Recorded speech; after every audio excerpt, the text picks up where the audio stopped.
we focus a lot on the wind speed with hurricanes, right? That's how we categorize them. Category 3, Category 4, that's all based on the maximum sustained winds. But the heaviest damage usually comes from the storm surge. So how is a storm surge created? Let's go ahead and take a look at that.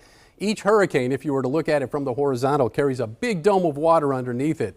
And the dome is peaked right underneath the eye. When that dome of water hits the slope of the shore, like you see on that graphic there, all that water spills inland.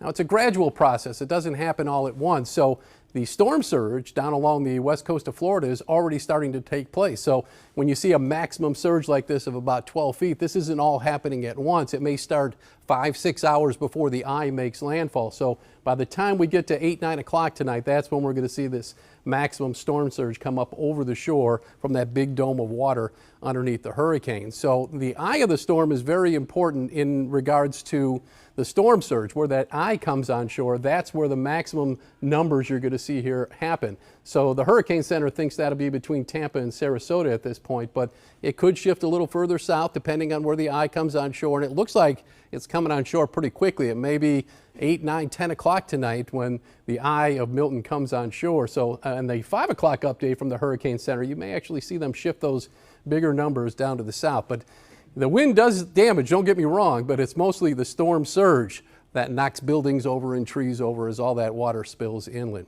So we'll keep an eye on that as we head through the evening.